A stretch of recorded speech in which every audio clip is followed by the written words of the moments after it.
Assalamu alaikum, hurmatly mekендештер, hurmatly sport сүйүүчүлөрү. КТРК Спорт телеканалында Кабалдуу Кожомкул жана Аратбек Санатбаев адалышындагы спорттук күрөш боюнча рейтингдик турнир түз эфирде уланат. Бүгүн экинчи күн, мелдештин экинчи күнүндө грек-рим күрөшү боюнча 3 салмак чембирдикте жеңүүчүлөрдү аныктайбыз. Жана ошондой эле кыз келиндер күрөшү боюнча дагы алгачкы медалдар топтому ойнотулат. Бүгүн дагы кыргыз балбандары сөзсүз түрдө кыргыз элин сүйүтөт деген ойдобуз. Руслан Царев башында турган биздин балбандар грек-рим күрөшүндө өздөрүнүн күчүн сынаса, алимайымдар арасында Мерим Жуманазарова, Айперим Медет кызы алдыңкы мүнөттөрдө килем үстүнө чыгышат. Ошондуктан урматтуу көрөрмандар, кызыктуу күрөштөр болот деген ойдобуз жана биз алдыда биздин балбандарга жан өрөйбүз. Ага чейин келиңиздер эми алгачкы күрөштү көрөбүз. Бул 82 килограмм салмак чембирдик.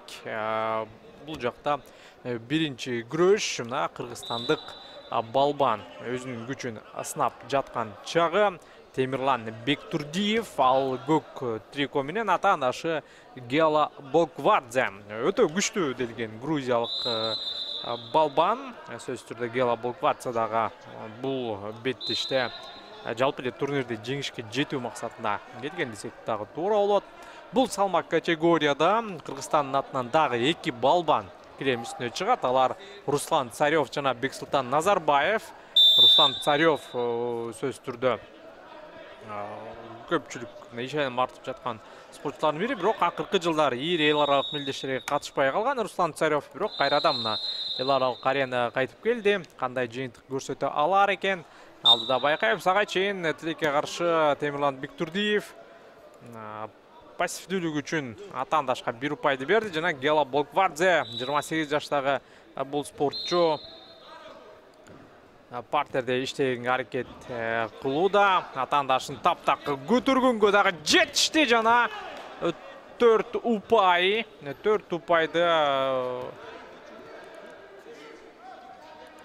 калыстар берди жана андан ары дагы ошентип мына беттеш бул жерде эч кандай упай жок. Дагы бир жолу айландыра турган болсо беттеш токтойт. 2 мүнөткө жетпестен бул беттеште жыйынтыктап отурат. Тилекке каршы ошентип Бектурдиев бул беттеште жеңилип калды. Эми Гела Болквадзе жакында эле Ибрагим Мустафа турниринде жеңүүчү болгон. Финалда ал Ибрагим Мустафа Акылбек Талантбековду жеңип алган.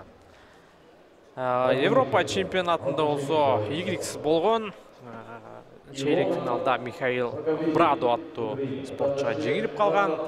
Мындан тышкары айта турган болсок, акыркы дүйнө чемпионатында 5-орунду элеген. Өзү үчүн өспүрүмдөр жана жаштар арасында чемпион болгон Гела Болквадзе.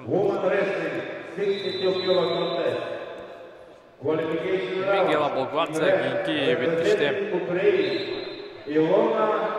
Руслан Царев менен күч сынашат.